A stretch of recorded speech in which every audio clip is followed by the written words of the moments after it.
안녕하세요. 사연 속으로의 진행자 성우 이조안입니다. 오늘 소개해드릴 이야기는 장모 장례식에 안 가고 비웃기만 하던 남편에게 본때를 보여준 주인공의 이야기입니다. 이 이야기에 대한 여러분의 응원과 의견을 마음 편히 댓글로 달아주시면 감사하겠습니다. 오늘의 이야기 시작하겠습니다. 저희 엄마는 지난 5년간의 길고 고통스러웠던 암투병 끝에 결국 세상을 떠나셨어요. 저는 슬픔에 주저앉아 통곡하는 대신 가장 빠르고 정확하게 장례 절차를 밟았죠. 엄마는 평생을 바쳐 자수성가로 수십억 대의 부동산과 상가를 일궈낸 철의 여인이셨고 마지막 가는 길 역시 그 누구보다 깔끔하고 완벽하기를 원하셨으니까요. 저는 엄마의 하나뿐인 딸로서 그 뜻을 지켜드리는 게 제 마지막 도리라고 생각했어요. 장례식장은 시내에서 가장 크고 고급스러운 특실로 잡았어요. 빈소 입구부터 빼곡하게 들어선 수많은 화환들이 엄마가 얼마나 치열하고 성실하게 살아오셨는지를 증명해주고 있었죠. 조문객들의 발길이 끊이지 않았고 저는 상복을 입은 채 한치의 흐트러짐 없이 손님들을 맞이했어요. 하지만 상주 자리에 마땅히 함께 서 있어야 할 제 남편 민호의 모습은 보이지 않았어요. 장모가 돌아가셨다는 연락을 받은 지 반나절이 지났는데도 코빼기도 비치지 않았죠. 주변 친척들이나 엄마의 지인들이 사위는 어디 갔냐고 물을 때마다 저는 지방 출장 중이라 급히 올라오고 있다고 적당히 둘러댔어요. 밤 10시가 훌쩍 넘어서야 제 주머니에 있던 휴대전화가 울렸어요. 발신자는 남편이었죠. 저는 조문객들이 없는 빈소 구석으로 조용히 걸어가 전화를 받았어요. 장례식장 특실이야. 핑계대지 말고 당장 와. 손님들 계속 오고 계셔. 야, 나 오늘 못 가. 아니, 안 갈래. 거길 내가 왜 가냐? 그게 지금 사위가, 아니, 사람 새끼가 할 소리야? 우리 엄마 장례식이야. 5년을 앓다가 돌아가셨어. 그동안 병문안 한 번 제대로 안 온 건 내가 회사 일 바쁘다니까 100번 양보해서 넘어갔다 쳐. 하지만 상주가 빈소 자리를 비우는 게 말이 된다고 생각해? 장모님이 나한테 장모야? 나 사업 확장한다고 그 중요한 시기에 딱 10억만 융통해달라고 내가 무릎까지 꿇어가며 사정할 때는 피도 눈물도 없이 거절하더니 이제 와서 사위 대접은 받고 싶냐? 당신 사업계획서 하나 없이 그냥 돈 달라고 떼쓴 거잖아. 엄마가 은행이야? 그리고 그게 장례식장에 안 올 이유가 돼? 이유가 왜 안 돼?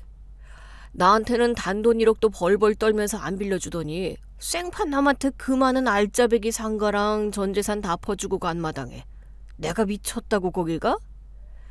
피 한 방울 안 섞인 젊은 놈한테 홀려서 재산 다 넘긴 노인네 장례식에 사위인 내가 가서 머리 조아리고 있으면 사람들이 참 잘도 비웃겠다. 안 그래? 그래서 끝까지 안 오시겠다? 그래, 안 가. 나 바빠. 내일 중요한 미팅도 있고 그깟 빈소 지킨다고 죽은 사람이 살아 돌아오냐? 아니면 나한테 돈이 떨어지냐? 나 갈 일 없으니까 알아서 치워라. 그래? 당신 지금 그 결정 평생 후회할 텐데. 후회? 웃기고 있네. 재산 다 날린 장모 장례식 안 간 걸 내가 왜 후회해? 난 끊는다. 저는 남편의 비아냥거리는 목소리에도 전혀 감정을 드러내지 않았어요.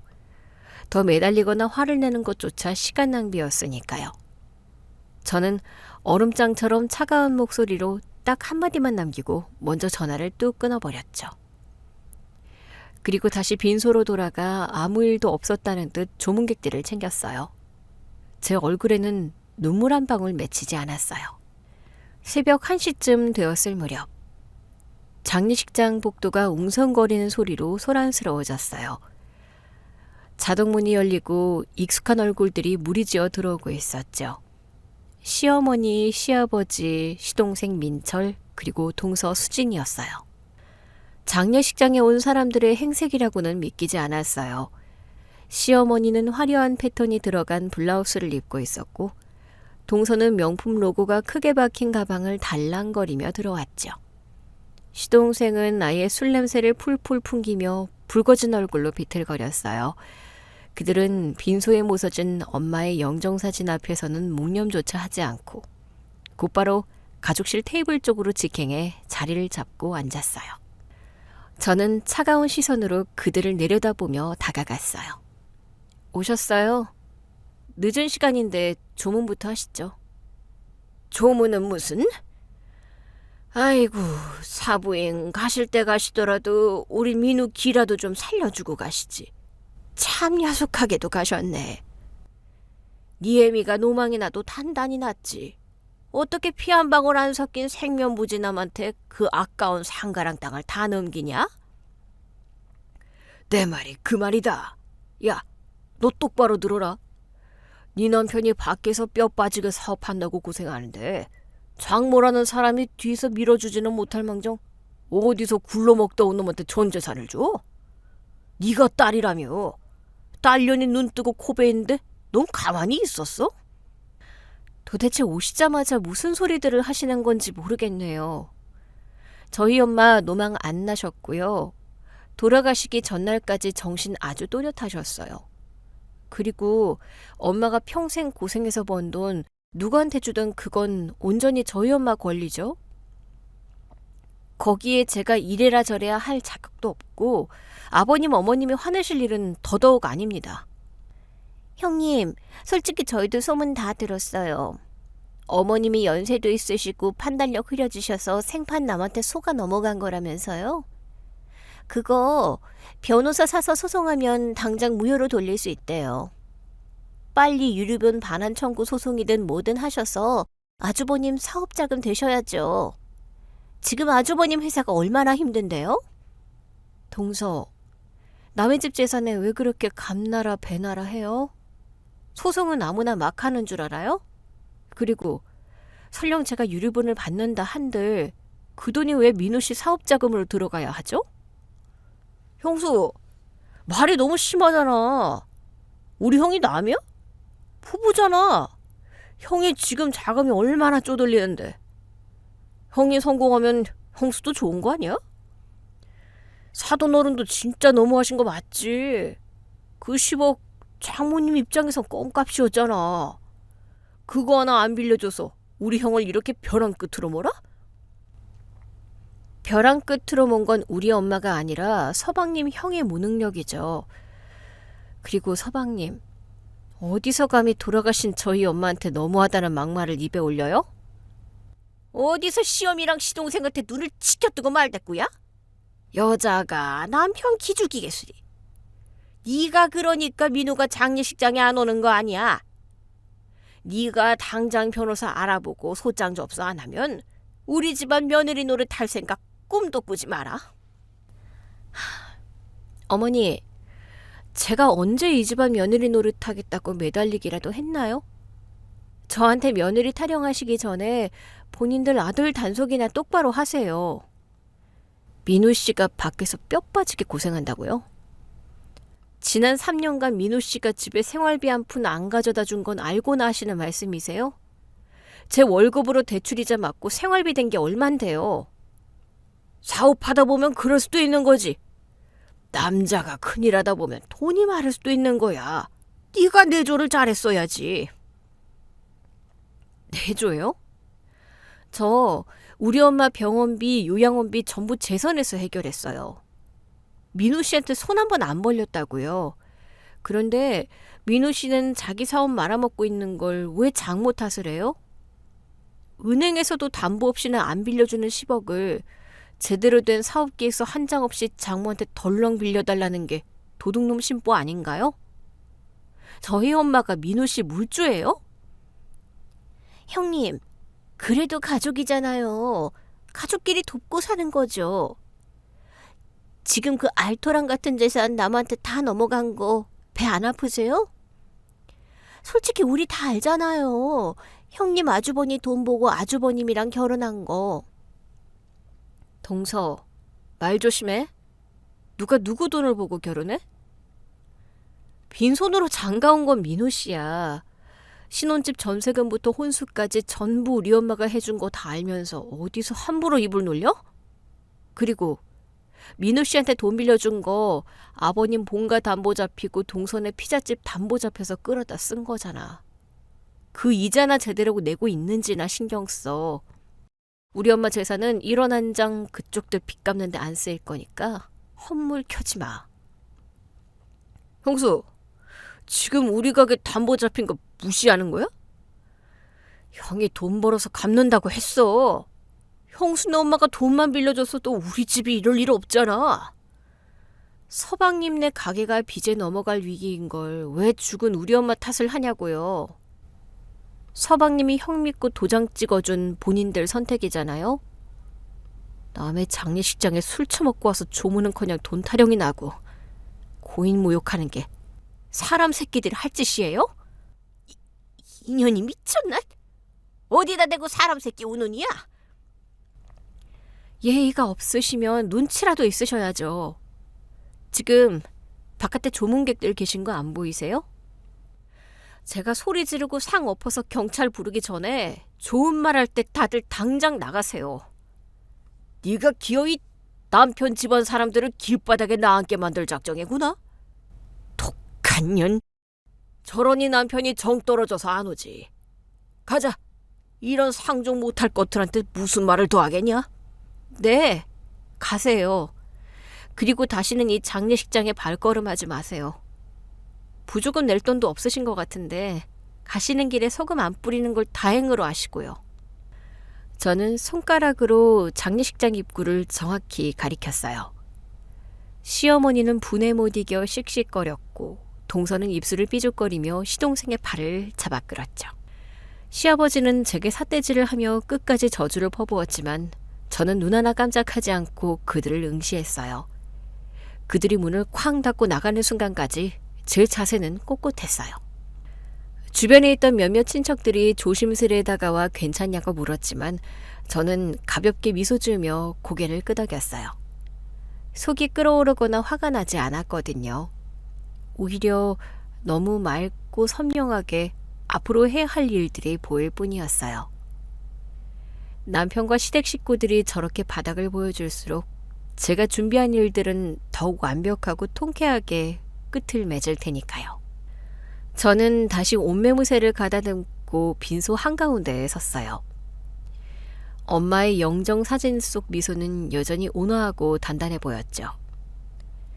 저는 마음속으로 엄마에게 속삭였어요. 엄마, 계획대로 아주 잘 진행되고 있어. 그러니까 걱정 말고 편히 쉬어. 나머지는 내가 다 알아서 할게. 장례식장의 새벽은 그렇게 차갑고 고요하게 깊어가고 있었어요. 뻔뻔한 남편과 시댁 식구들이 자신의 앞날에 어떤 폭풍이 몰아칠지 상상조차 하지 못한 채 말이죠. 새벽 3시를 향해 넘어가는 시각. 장례식장은 쥐죽은 듯 고요해졌어요. 저는 영정사진 앞 향로에 향을 하나 더 꽂아 넣고는 접객실 구석으로 가 자리에 앉았죠. 피곤함보다는 머릿속이 더 차갑게 가라앉는 기분이었어요. 시댁 식구들이 한바탕 패악질을 부리고 간 자리를 보며 저는 3년 전 남편 민호 씨가 서서히 돈에 환장한 괴물로 변해가던 그 시점을 떠올렸어요. 민호 씨가 처음부터 그렇게까지 밑바닥은 아니었죠. 하지만 3년 전 대학 시절부터 동고동락하며 회사를 키웠던 동업자 최 대표를 배신하면서부터 그의 인성은 완전히 파탄나기 시작했어요. 어느 날 밤 술에 만취해 들어온 민호 씨가 넥타이를 풀어헤치며 낄낄거리던 그 끔찍한 미소를 저는 아직도 잊지 못해요. 야, 나 오늘 최기철 그 새끼 완전히 밟아버리고 왔다. 이제 그 회사 100% 다 내 거야. 그게 무슨 소리야? 최 대표랑 같이 세운 회사잖아. 지분도 반반이고 밟아버리다니? 멍청하게 굴길래 내가 살짝 손 좀 썼지. 이번에 중국 쪽 납품권 그거 어차피 클레임 터질 거 알고 있었거든. 근데 내가 결제선 교묘하게 바꿔서 최기철이 단독으로 책임지게 만들었어. 위약금만 수십억 터졌는데 걔가 무슨 수로 막아? 결국 자기 집은 다 토해내고 회사비까지 덤터기 쓰고 야반도주했어. 병신 같은 새끼. 당신 지금 제정신이야? 그게 범죄지 뭐야. 최 대표가 당신한테 어떻게 했는데. 당신 사업 초반에 돈 없어서 허덕일 때 자기 집 전세금까지 빼서 보태준 사람이야. 그런 사람한테 빚을 다 떠넘기고 내쫓아? 네가 사업을 알아? 사업은 전쟁이야. 먹히기 전에 먹는 거라고.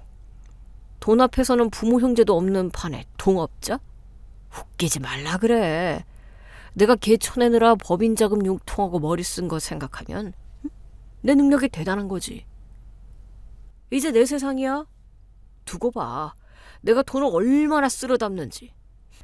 그날 이후 남편은 완전히 돈의 노예가 되었어요. 수단과 방법을 가리지 않고 협력업체들의 단가를 후려쳤고 불법적인 로비와 접대에 혈안이 되었죠. 그리고 1년 전 남편은 무리하게 제2공장 부지를 매입하겠다며 저희 엄마를 찾아왔어요. 하지만 엄마가 남편의 10억 요구를 단칼에 거절한 데에는 남편의 허술한 사업 계획 말고도 아주 결정적이고 치명적인 이유가 있었죠. 그날은 엄마가 병원에 정기검진을 다녀오신 후 모처럼 기분 전환을 하신다며 백화점 VIP 라운지에 들렀던 날이었어요. 직원의 안내를 받아 프라이빗 룸으로 들어가려던 찰나 반투명한 유리 파티션 너머로 너무나 익숙한 목소리가 들려왔어요. 오빠, 이거 진짜 나 사주는 거야? 한정판이라 구하기도 힘든 건데. 오빠 완전 능력자다 진짜. 우리 유라가 예쁜 짓을 하니까 오빠가 지갑을 열지. 나 곧 있으면 장모한테 10억 땡길 거거든? 그거 들어오면 우리 강남에 오피스텔 하나 알아볼까? 맨날 이렇게 밖에서 숨어 만나는 것도 지겹잖아. 어머, 정말? 근데 오빠 와이프가 눈치채면 어떡해. 장모라는 사람도 엄청 깐깐하다며. 돈 안 주면 어떡해?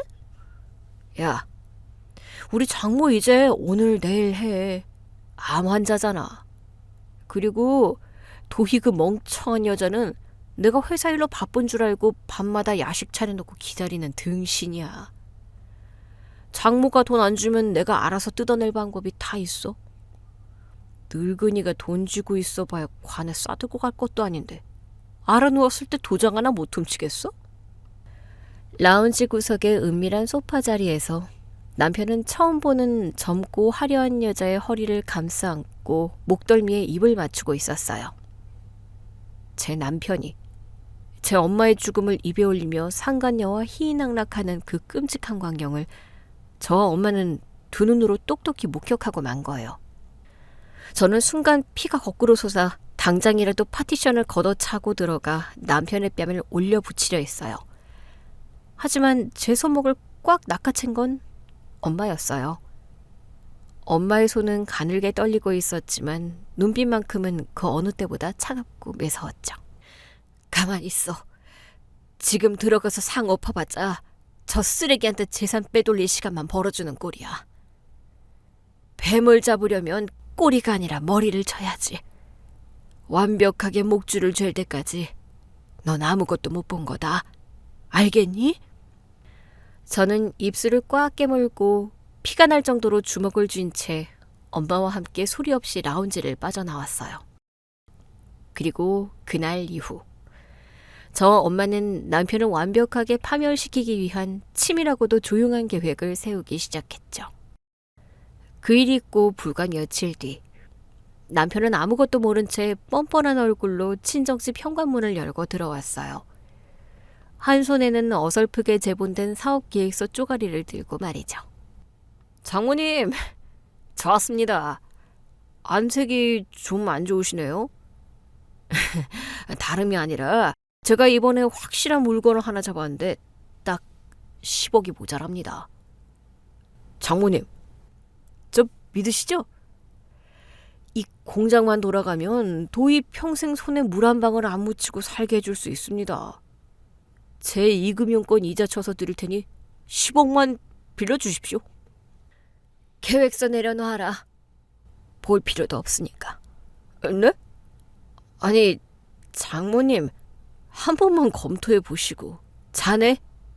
나를 등신 호구로 아나 본데 네가 가져온 그 부지 근저당의 매매가보다 높이 잡혀있는 깡통 땅인 거 내가 모를 줄 알았니? 은행에서도 대출 거절당해서 사채 끓여 쓰려다가 막히니까 나한테 온 거잖아. 어디서 감히 속이 빤히 보이는 수작을 부려? 장모님, 수작이라뇨. 사위가 사업 좀 키워보겠다는데 너무하시는 거 아닙니까? 장모님 재산이 한두 푼도 아니고 솔직히 나중에 도희한테 다 물려주실 거 미리 좀 당겨주신다고 생각하시면 닥쳐라. 내 돈이 썩어 문드러져도 너 같은 놈 헛바람든 사업에 들어갈 돈은 1원 한 장 없다.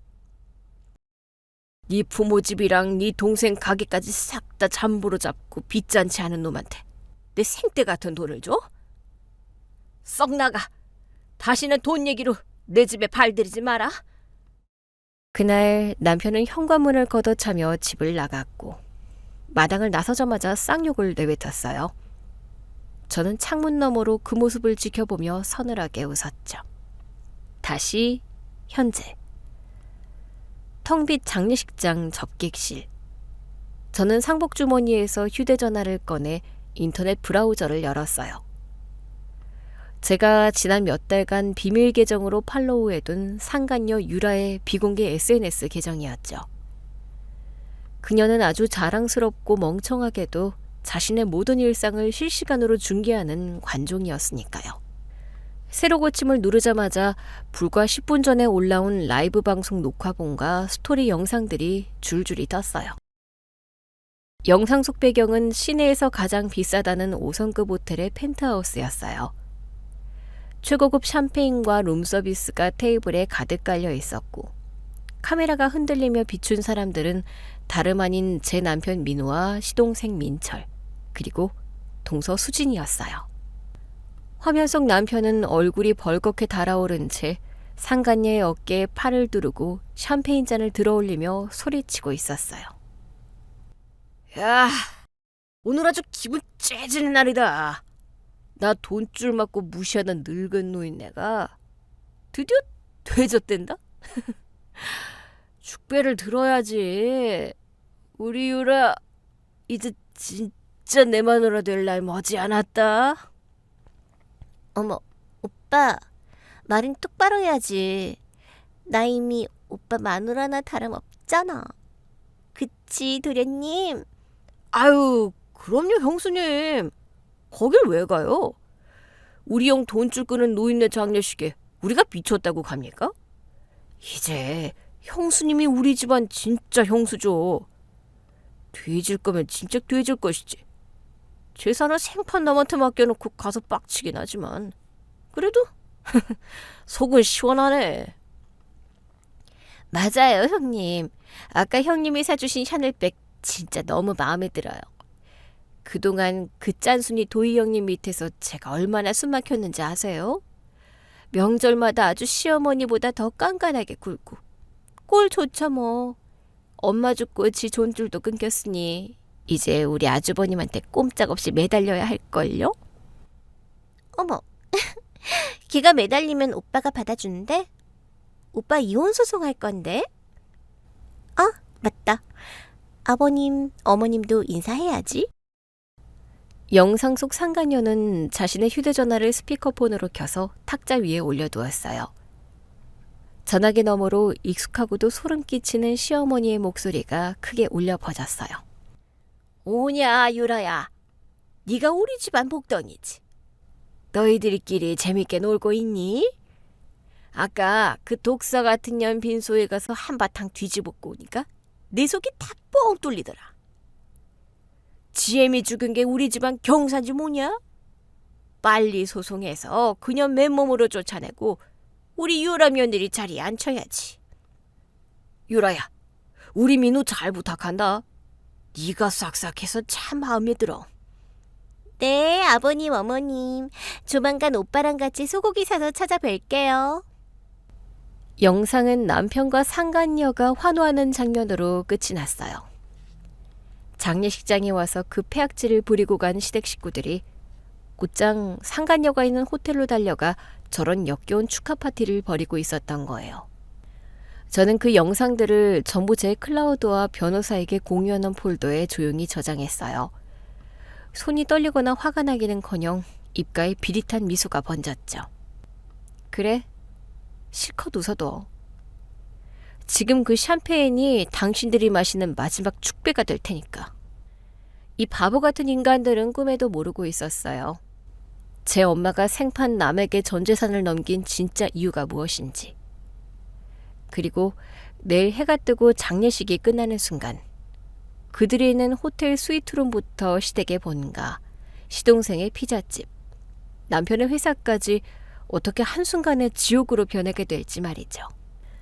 저는 다시 빈소의 불빛을 확인하고는 등받이에 몸을 깊숙이 기댔어요. 날이 밝기를 기다리는 이 시간이 그 어느 때보다 평온하고 즐거웠어요. 모든 함정의 세팅은 이미 끝났고 그들은 제벌로 시공창 한가운데로 걸어 들어와 춤을 추고 있었으니까요. 장례식의 마지막 절차인 발인과 장지 안치까지 모두 끝난 것은 월요일 아침이었어요. 저는 화장장 에스컬레이터를 내려오며 길고 길었던 3일간의 장례 일정을 차분하게 마무리했죠. 친척들과 지인들을 모두 돌려보내고 나니 온몸이 부서질 듯 피곤했지만 제 머릿속은 그 어느 때보다 맑고 또렷하게 돌아가고 있었어요. 이제 진짜 제 할 일을 시작할 때가 온 거니까요. 저는 집으로 돌아가 상복을 벗고 가장 즐겨 입는 검은색 정장 바지와 깔끔한 실크 블라우스로 갈아입었어요. 머리도 단정하게 묶어 올리고 구두까지 완벽하게 세팅한 뒤 곧장 남편의 회사로 향했죠. 오전 11시. 남편의 회사인 민호물산 대표실 문을 활짝 열고 들어가자 짙은 숙취 냄새와 역겨운 향수 냄새가 훅 끼쳐왔어요. 남편 민우는 어젯밤 호텔 파티의 여파인지 넥타이를 풀어헤친 채 소파에 길게 누워 누군가와 통화를 하고 있었죠. 유라야. 오빠 방금 출근했지? 당연하지. 오늘부터 법무팀 풀어서 소송 준비할 거야. 그 늙은이가 미쳐서 남한테 넘긴 재산 내 몫으로 다 토해내게 만들어야지. 유류분 소송 걸면 무조건 반은 내 거? 아니, 도일 거니까 내가 뺏어올 수 있어. 오빠 능력 알잖아. 당신 능력이라는 게 고작 남의 집 귀한 딸 속이고 바람 피우면서 죽은 장모 재산 탐내는 거였니?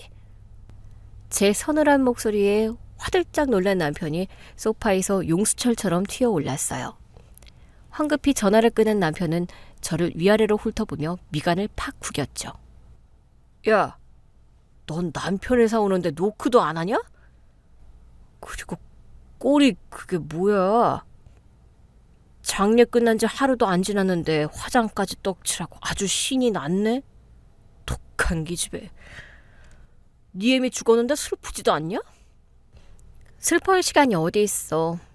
우리 엄마가 평생 피땀 흘려 모은 돈이 어떤 짐승 같은 놈 입으로 들어갈까봐 눈에 불을 켜고 지켜야 하는데. 그리고 화장? 내 얼굴에 묻은 건 화장이 아니라 네 역겨운 짓거리들 치워버릴 전투복 같은 거야. 혓바닥 긴 거 보니까 네가 상황 파악이 아직 덜 된 모양인데 똑바로 들어. 장모님이 생면부지 남한테 전 재산 넘겼다며. 그거 내가 유류분 반환 청구 소송 걸어서 다 찾아올 거니까 넌 입 다물고 가만히 있어. 그 돈 다 내 회사 자금으로 들어갈 거니까. 네가 협조 안 하면 너랑도 당장 이혼이야. 알아들어? 이혼? 누가 할 소리를. 그리고 소송? 생명부지 남한테 들어간 재산을 네가 무슨 수로 찾아와. 너 법무팀도 없다며. 껍데기뿐인 회사에 법무팀이 어디 있어? 그리고 우리 엄마가 바보인 줄 알아? 네가 소송 걸어올 거 다 계산하고 1원 한 장 네 손에 안 들어가게 완벽하게 처리해 두셨어. 웃기고 있네. 대한민국 법이 그렇게 허술한 줄 아냐? 피 한 방울 안 섞인 놈한테 간 재산을 직계 가족이 못 찾아올 것 같아? 피 한 방울 안 섞인 놈? 그 사람이 누군지 알고나 하는 소리야? 너 우리 엄마가 재산 물려준 사람이 누군지 단 한 번이라도 제대로 알아본 적 있어? 내가 그딴 놈을 왜 알아봐? 어차피 소창 날아가면 법정에서 덜덜 떨면서 기어 나올 잡놈일 텐데. 그때였어요. 굳게 닫혀있던 대표실 문이 거칠게 열리며 검은 정장을 빼입은 건장한 남자 4명과 함께 너무나도 익숙한 실루엣의 한 남자가 걸어 들어왔어요. 맞춤 정장을 입고 차가운 눈빛으로 남편을 내려다보는 그 남자는 다름 아닌 3년 전 남편이 배신하고 빚더미에 앉아 내쫓았던 동업자 최기철 대표였어요. 남편의 얼굴에서 순식간에 핏기가 가셨어요. 최기철? 네가 어떻게... 네가 여기 왜 있어? 너 중국으로 도망간 거 아니었어? 도망? 네가 내 등에 칼 꽂고 내 지분까지 싹 다 빼앗아서 나락으로 떨어뜨렸는데 내가 억울해서 어떻게 도망을 가? 내가 매일 밤 피눈물 흘리면서 널 어떻게 찢어 죽일지 갈고 닦느라 잠을 못 잤는데 말이야. 야, 이 새끼야. 여기가 어디라고 함부로 기어들어와. 보안팀, 당장 이 새끼들 끌어내. 소리 질러봐야 입만 아플 거다. 네 회사 1층 로비부터 회계팀까지 이미 우리 쪽 사람들이 쫙 깔렸거든. 그리고 내가 여기 왜 왔냐고? 방금 네가 네 주둥이로 떠들었잖아. 피 한 방울 안 섞인 잡놈한테 넘어간 재산 어쩌고 저쩌고. 뭐? 설마 네가 그 생면부지 남이라고? 장모님이 재산을 넘겼다는 그 사람이 너라고? 말도 안 돼. 장모님이 널 어떻게 알고? 1년 전이었지. 네 장모님께서 날 직접 찾아오셨어. 숨어 지내던 내 단칸방까지 직접 비서를 대동하고 찾아오셔서는 딱 한마디 하시더라.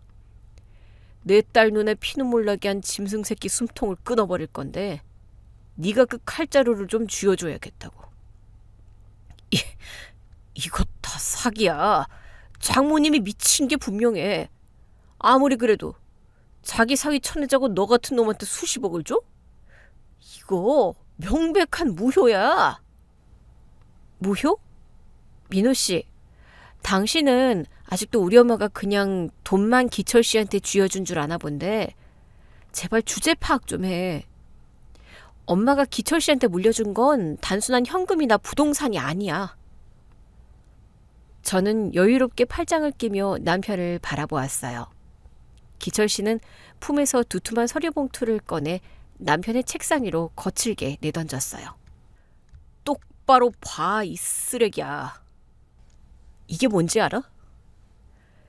네가 무리하게 제2공장 부지 산답시고 여기저기서 끌어다 쓴 사채 차용증, 네 회사 이름으로 발행한 악성 어음들, 그리고 무엇보다 네 부모님 본가와 네 동생 피자집 담보로 잡고 제2금융권에서 빌린 대출 채권 양도 양수 계약서야. 채권 양도? 그게 무슨 소리야. 내가 빚을 진 건 캐피탈이랑 대부업체인데 네가 왜 그걸 가지고 있어? 우리 엄마가 샀으니까. 당신이 은행에서 대출 막히고 사채방 기웃거릴 때 엄마가 대리인을 내세워서 당신 회사와 얽힌 모든 악성 부채를 현금으로 전부 싹쓸이해서 사들였어. 그리고 그 모든 채권의 권리를 기철 씨 이름으로 전면 양도했지. 네 장모님은 정말 대단하신 분이더라. 네가 숨쉬는 구멍 하나 남기지 않고 완벽하게 그물망을 짜놓으셨어. 즉, 나는 네 장모님의 상속인이 아니라 너와 네 집안 전체의 목줄을 쥐고 있는 유일하고도 절대적인 채권자란 소리야. 말도 안 돼. 도희야, 너 이거 다 알고 있었어? 네가 어떻게 나한테 이럴 수 있어? 내가 밖에서 뼈 빠지게 일한 게 누굴 위한 건데? 누굴 위하긴 누굴 위해? 네 욕심, 그리고 네 상간녀 유라 백 사주고 호텔 스위트룸 잡아주려고 뼈 빠지게 일한 거겠지. 어제 호텔 샴페인 맛은 아주 좋았나 봐. 남편의 동공이 지진이라도 난 듯 미친 듯이 흔들렸어요. 그는 덜덜 떨리는 손으로 책상 위에 흩어진 서류들을 집어들었지만 눈앞의 현실을 믿지 못하고 헛숨만 들이켰어요. 아니야. 이럴 순 없어. 아무리 네가 채권자라도 상환 기일이라는 게 있잖아. 아직 이자 낼 날짜도 안 지났는데 네가 무슨 권리로 내 회사에 쳐들어와? 나 당장 경찰 부를 거야. 영업방해로 다 쳐넣어버릴 테니까 당장 나가. 경찰? 불러봐. 부르는 김에 이 서류도 마저 읽어보고 부르던지. 기철 씨가 코웃음을 치며 마지막으로 공증도장이 선명하게 찍힌 서류 한 장을 내밀었어요. 그것은 다름 아닌 제 어머니의 유언장 사본이었죠. 똑바로 읽어봐.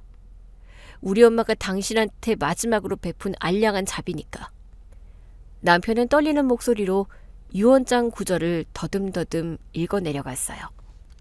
만약 사위 강민우가 장모의 장례식에 직접 참석하여 3일 내내 빈소를 지키고 진심으로 조문하여 상주의 본분을 다한다면 모든 채권의 추심을 3년간 유예하고 이자를 전액 탕감한다. 단 1억이 시 즉각적인 기한의 이익 상실을 선언하고 즉시 강제 집행에 들어간다? 그래. 엄마는 당신이 혹시라도 아주 만약이라도 사람 새끼로서의 마지막 양심은 남아있지 않을까 시험하신 거야. 장례식에 와서 내 옆에서 3일만 버텼어도 넌 3년이라는 시간을 벌 수 있었어. 그 3년이면 네가 똥볼 찬 공장 부지 정리하고 회사 살릴 시간으로 충분했겠지? 도희야, 너 이거 알았지? 너 알고 있었잖아. 알았지. 당연히. 그래서 내가 어제 전화로 분명히 경고했잖아. 평생 후회할 거라고. 근데 넌 뭐라고 했어? 나한테 돈 한 푼 안 빌려준 노인네 장례식에 미쳤다고 가냐고. 안 간다고 네 주둥이를 나불댔잖아. 그건 내가 홧김에 그런 거고, 내가 장모님 돌아가셔서 얼마나 마음이 찢어졌는데. 내가 당장 납골당 가서 무릎 꿇고 싹싹 빌게. 도희야, 제발 기철이한테 말해서 한 번만 살려달라고 해줘. 어? 우리 부부잖아. 부부? 유라 치마폭에 쌓여서 희희낙락할 땐 남남이고 돈줄 끊기니까 부부니? 이미 늦었어, 민우야. 넌 장례식에 불참함으로써 기한의 이익을 상실했고 기철 씨는 오늘 아침 법원 문 열리자마자 강제 집행 승인받아서 온 거거든? 기철 씨가 옆에 있던 정장 입은 남자들에게 턱짓을 했어요. 집행관님들, 시작하시죠. 이 회사에 돈 될 만한 건 컴퓨터 마우스 하나까지 남김없이 싹 다 빨간 딱지 붙이세요. 그리고 법인 계좌는 방금 전 시각부로 전부 동결 처리됐으니까 직원들한테는 오늘부로 파산 수순 밟는다고 공지 때리시고요. 안 돼, 기철아. 제발 이러지 마. 내가 잘못했어. 내가 너 지분 빼앗은 거 다 돌려줄게. 내 회사만은 건들지 마. 이거 내 목숨 같은 회사야. 네 목숨? 내 목숨줄 끌어놓고 네 목숨은 소중하냐? 걱정 마. 회사만 날아가는 게 아니니까.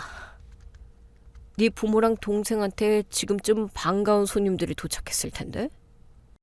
그 순간 남편의 바지 주머니에서 휴대전화가 미친 듯이 울리기 시작했어요. 화면에는 어머니라는 글자가 떠 있었죠. 남편은 덜덜 떨리는 손으로 통화 버튼을 눌렀어요. 정적 속에서 시어머니의 찢어지는 듯한 비명소리가 스피커를 타고 방안을 울렸어요. 민우야. 아이고, 민우야. 너 당장 집으로 와라. 이게 대체 무슨 일이냐? 왜 퍼런 놈들이 구두발로 거실에 들이닥쳐서는 냉장고고 TV고 온 집안에 빨간 딱지를 붙이고 난리가 났다. 네 아버지는 뒷목 잡고 쓰러지셨어. 너 빨리 와서 이놈들 좀 쫓아내라. 엄마, 그게 그러니까 이게 다 네가 돈 빌린 대부업체에서 온 거란다. 너 이자 빌린 적 없다고 했잖니. 근데 왜 이놈들이 당장 집을 경매에 넘기겠다고 지랄 연병을 떠는 거냐고. 빨리 와 민우야. 내 집, 내 금쪽 같은 집 어쩔 거냐고. 시어머니의 전화가 채 끊기기도 전에 이번에는 통화 대기음이 울렸어요. 시동생 민철이었어요. 남편이 넋이나간 채 통화를 넘겨받았죠. 형 미쳤어? 형이 내 피자집 담보로 잡은 거 어떻게 된 거야? 방금 집행관이란 사람들이 와서 가게 셔터 내리고 문 잠가버렸어. 안에 반죽이랑 재료 다 있는데 영업 정지당했다고. 형수가 우리 뒤통수 친 거야? 빨리 그 독사 같은 형수한테 전화해서 당장 취소하라고 해. 남편의 손에서 휴대전화가 바닥으로 툭 떨어졌어요. 눈물 콧물로 범벅이 된 남편은 그대로 바닥에 털썩 주저앉았죠. 오만하고 기고만장했던 모습은 온데간데 없고 그저 덜덜 떠는 패배자만이 덩그러니 남았어요. 저는 주저앉은 남편을 향해 한 걸음 다가갔어요. 그리고 가장 차갑고 무감각한 목소리로 그를 내려다보며 말했죠. 서방님이 단단히 오해하고 있네. 내가 뒤통수를 친 게 아니라 당신들이 스스로 목에 밧줄을 걸고 뛰어내린 거야. 엄마가 짜놓은 판은 당신들이 탐욕과 오만을 버리지 않는 한 절대 빠져나갈 수 없는 완벽한 지옥이었거든. 도희야, 여보, 내가 다 잘못했어. 내가 죽일 놈이야. 유라 그년 당장 내쫓을게. 2번 다시 안 만날게. 나 한 번만 용서해 주라. 어머님, 아니 장모님 은혜 뼛속 깊이 새기고 살게. 제발 우리 집안만은 살려줘. 우리 아빠 쓰러지셨대잖아. 너는 우리 엄마가 5년 동안 암세포가 온몸에 퍼져서 피를 토하며 고통받을 때 단 한 번이라도 들여다본 적 있어? 아버님 쓰러지신 거? 내 알 바 아니지. 병원비가 없으면 네가 그토록 사랑하는 유라한테 명품백 팔아서 내달라고 해보든가. 강민우, 질척대지 마라. 네가 이 서류들에게 도장 찍은 순간부터 네 회사, 네 부모, 집, 네 동생 가게 싹 다 내 합법적인 자산이야. 나는 지금 내 재산 찾으러 온 거지. 네 사과나 변명 따위 들으러 온 게 아니야. 기철 씨의 신호에 따라 남자들이 대표실 안에 금고를 열고 컴퓨터 하드디스크를 분리하기 시작했어요. 남편은 바닥을 기어다니며 남자들의 바짓가랑이를 붙잡았지만 매정하게 걷어차일 뿐이었죠. 그의 절망적인 울부짖음이 대표실을 가득 채웠지만 제 마음에는 한치의 동요도 일지 않았어요. 어젯밤 호텔에서 샴페인을 터뜨리며 죽은 우리 엄마를 비웃었던 그 역겨운 웃음소리가 이제는 처절한 비명으로 바뀌어 귓가를 때리고 있었죠. 저는 팔짱을 낀 채 창밖을 내다봤어요. 맑게 갠 아침 하늘이 지옥으로 떨어지는 남편의 모습과 대비되어 유난히 눈부시게 빛나고 있었어요. 남편은 바닥에 엎드려 짐승처럼 울부짖었어요. 기철 씨의 지시를 받은 사람들은 대표실의 명패를 뜯어내고 금고를 거칠게 열어젖히며 돈이 될 만한 서류와 장부들을 모조리 자루에 쓸어 담고 있었죠. 그 난장판 속에서 남편은 덜덜 떨리는 손으로 바닥에 떨어진 휴대전화를 다시 주워들었어요. 그리고 다급하게 어딘가로 전화를 걸기 시작했죠. 화면에 뜬 이름은 내 사랑 유라였어요. 저는 피식 웃으며 팔짱을 낀 채 그 꼴을 지켜보았죠. 신호음이 길게 가고 나서야 짜증 섞인 목소리가 스피커를 타고 흘러나왔어요.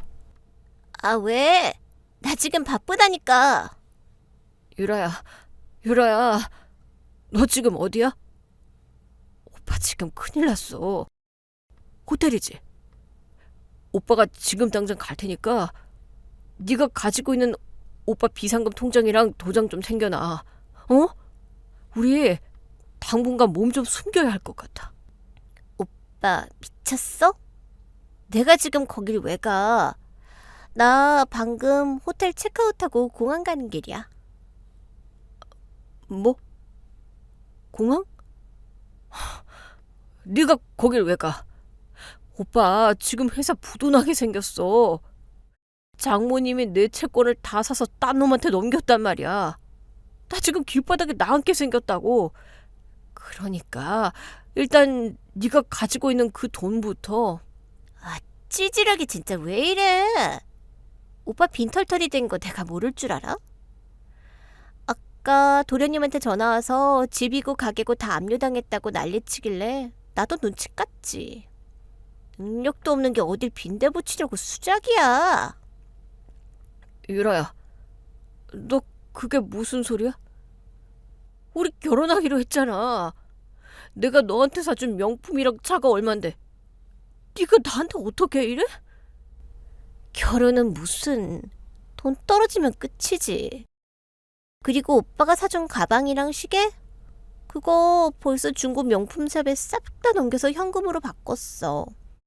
비상금 통장에 있던 돈도 내가 위자료 성금으로 뺀 거니까 찾을 생각하지 마. 나 유럽으로 한 달 여행 가니까 다신 연락하지 마.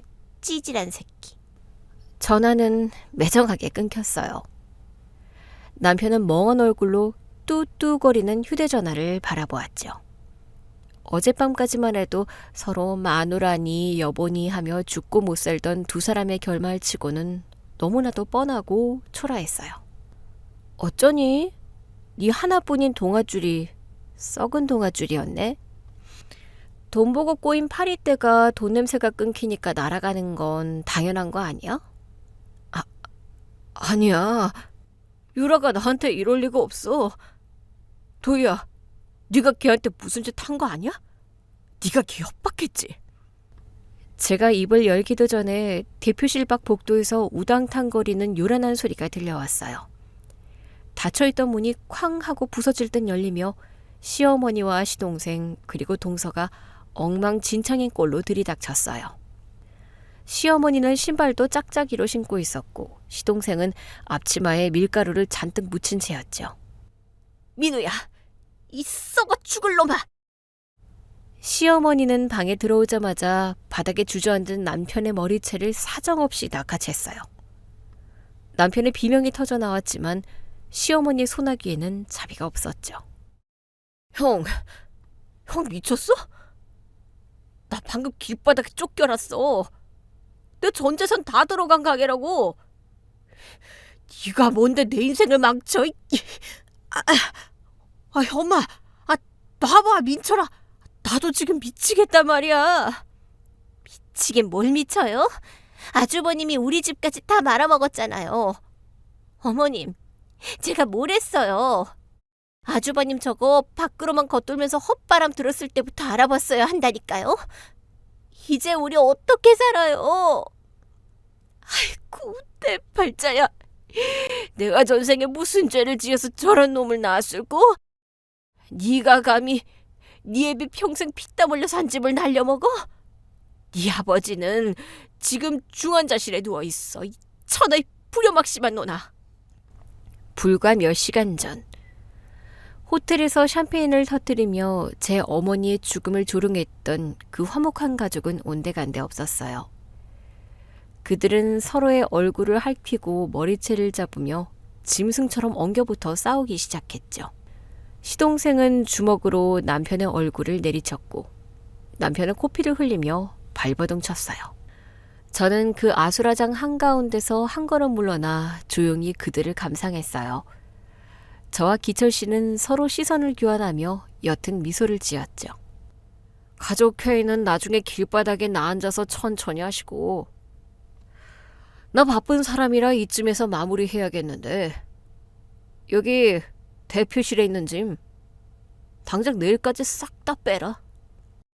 기철 씨의 말에 시어머니가 번쩍 정신을 차린 듯 저를 향해 기어왔어요. 제 구두코를 붙잡고는 눈물 콧물을 흘리며 애원하기 시작했죠. 며느리, 아니, 도희야, 네가 저 기철이라는 사람한테 말 좀 잘해주면 안 되겠니? 응? 아무리 그래도 우리 가족이잖아. 네 남편이고 네 시댁 식구들인데 길거리에 나앉게 생겼잖니. 네 친정엄마 재산 돌려받은 거면 결국 네 돈 아니야. 제발 한 번만 살려다오. 어머니, 아까 새벽에 장례식장에 오셔서 저한테 뭐라고 하셨죠? 독한 년 상종 못할 것들이라고 하셨잖아요. 기어이 남편 집안 사람들 길바닥에 나앉게 만들 거냐고 윽박 지르시더니 왜 이제 와서 가족 타령을 하세요? 그건 내가 제정신이 아니어서 장례식장이라 내가 너무 경황이 없어서 헛소리를 한 거야. 도희야, 네가 심성이 고운 아이잖니. 응? 가족끼리 왜 이러냐고요? 가족이라뇨? 아까 호텔에서 유라한테 며느리라고 싹싹하게 부르시던 녹음본 제 핸드폰에 고스란히 다 있는데 여기서 스피커로 한 번 더 틀어드릴까요? 시어머니의 입이 떡 벌어졌어요. 옆에 있던 동서와 시동생도 사색이 되어 꿀먹은 벙어리가 되었죠. 어머니가 유라 며느리 삼고 싶으시다길래 제가 아주 친절하게 자리 비워드리려고요. 민호 씨가 유라 명품 사주느라 빼돌린 회사 자금 그거 전부 범죄 수익으로 압류 들어갈 거고 어머니가 극찬하시던 그 유라도 상간녀 위자료 청구 소송 피고로 방금 법원에 접수됐어요. 저는 준비해온 가족 서류 가방을 열어 아주 두툼한 봉투 하나를 남편의 얼굴에 던졌어요. 민호야, 도장 찍어. 협의 이혼으로 끝내면 위자료 1억만 청구할게. 만약 끝까지 버티면 네가 회사 법인카드 긁어서 유라한테 쓴 내역, 회계장부 조작해서 비자금 만든 증거 전부 검찰에 넘길 거야. 기철 씨 채무는 민사지만 횡령과 배임은 형사인 거 알지? 감옥에서 콩밥 먹고 싶지 않으면 지금 당장 이혼 서류에 지장 찍어. 도희야, 너 진짜 나한테 왜 이래? 우리 지난 5년 동안 부부였어. 내가 홧김에 바람 한 번 피운 거 가지고 너무 가혹하잖아. 네가 내 재산 다 뺏어가면 난 진짜 굶어 죽어. 네 재산? 착각하지 마. 네 명의로 된 재산은 이미 깡통 차고 기철 씨한테 다 넘어간 지 오래야. 그리고 내가 뺏어간다고? 넌 처음부터 내 돈, 우리 엄마 돈을 노리고 나한테 접근한 기생충이었어. 내가 내 돈 지키는 게 왜 가혹해? 남편은 덜덜 떨리는 손으로 이혼 서류를 집어들었어요. 서류에는 제 특유 재산과 엄마의 유산에 대해 남편이 단 1원도 권리를 주장할 수 없다는 조항이 빼곡하게 적혀 있었죠. 완벽한 재산 분할 방어였습니다. 아 참, 네가 아까 유라한테 찾던 그 비상금 통장, 그거 유라가 챙겨서 도망간 거 아니야. 남편이 번쩍 고개를 들었어요. 예전에 네가 우리 엄마 병원비 보태는 데 쓰자면서 내 이름으로 통장 하나만 만들어달라고 했었잖아. 네가 내 명의 빌려서 몰래 비자금 모아두던 그 계좌 말이야. 어차피 법정 명의자가 나라서 내가 어제 장례 치르면서 스마트 뱅킹으로 전액 다 기부단체에 이체해버렸어. 횡령한 돈이라 찜찜하기도 하고 우리 엄마 이름으로 좋은 일이나 하려고. 뭐? 네가 내 마지막 비자금을... 야, 이 독사 같은 년아! 남편이 이성을 잃고 저에게 달려들려 했지만 기철 씨의 부하들이 순식간에 남편의 양팔을 꺾고 바닥에 패대기 쳤어요. 비명과 함께 남편의 코에서 다시 붉은 피가 터져 나왔죠. 시댁 식구들은 그 무서운 광경에 비명조차 지르지 못하고 구석에 틀어박혀 덜덜 떨기만 했어요. 강민우, 네 전부인한테 손가락 하나라도 까딱하면 그때 민사로 안 끝난다. 서류에 도장이나 찍어. 남편은 더 이상 반항할 힘조차 남아있지 않았어요. 퉁퉁 부은 눈으로 엉엉 소리내어 울며 덜덜 떨리는 손으로 인주를 묻혀 이혼 서류에 지장을 쾅 찍었죠. 서류를 받아든 저는 흠집 하나 없는 깨끗한 봉투에 다시 그것을 집어넣었어요. 다 끝났네. 변호사 통해서 연락할 테니까 법원 출석하는 날 도망치지 말고 나와. 안 나오면 그날로 바로 검찰청의 횡령자로 넘어갈 테니까. 도희야, 살려줘. 나 진짜 갈 데가 없어. 갈 데가 왜 없어? 어머니 모시고 서울역 지하도라도 가야지. 가족끼리 오순도순 골판지 깔고 누워서 별이나 보면서 살아봐. 저는 옷매무새를 가볍게 툭툭 털어냈어요. 그리고 미련 없이 뒤돌아 대표실 문을 향해 걸어갔죠. 시어머니와 동서, 시동생이 엉엉 울며 제 바지가랑이를 잡으려 했지만 저는 구두굽으로 바닥을 딱 소리나게 밟으며 그들의 손길을 피했어요. 기철 씨가 제 뒤를 따라 나오며 고개를 끄덕였어요. 고생했습니다, 도희 씨. 어머님께서 위에서 다 지켜보시고 흐뭇해 하시겠네요. 기철 씨도 고생 많았어요. 잃어버린 회사 되찾은 거 축하해요. 저는 활짝 열린 회사 정문을 나섰어요. 눈부신 봄 햇살이 제 얼굴 위로 쏟아져 내렸죠. 지난 5년간 엄마의 투병을 지켜보며 어둡고 축축하게 가라앉아 있던 제 마음속 응어리들이 저 따뜻한 햇살 아래서 눈 녹듯 사라지는 기분이었어요. 등 뒤에서는 모든 것을 잃고 서로를 물어뜯는 남편과 시댁 식구들의 처절한 비명과 오열이 환청처럼 울려 퍼지고 있었지만 저는 단 한 번도 뒤돌아보지 않았어요. 그러게 내가 말했잖아. 평생 후회할 거라고.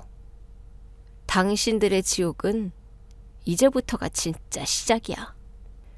저는 선글라스를 꺼내 끼고 도로에 세워진 제 차를 향해 당당하게 걸어갔어요. 제 앞에는 오직 저만의 새롭고 완벽한 인생이 기다리고 있었거든요. 저를 올가매던 모든 쓰레기들을 완벽하게 소각해버린 아주 맑고 상쾌한 날이었습니다. 오늘 준비한 이야기는 여기까지입니다. 재밌게 들으셨다면 구독과 좋아요, 알림 설정까지 눌러주세요. 지금 어디서 듣고 계세요? 여기는 서울이고요. 다음 이야기로 다시 찾아뵙겠습니다. 청취자 여러분, 오늘도 행복하세요.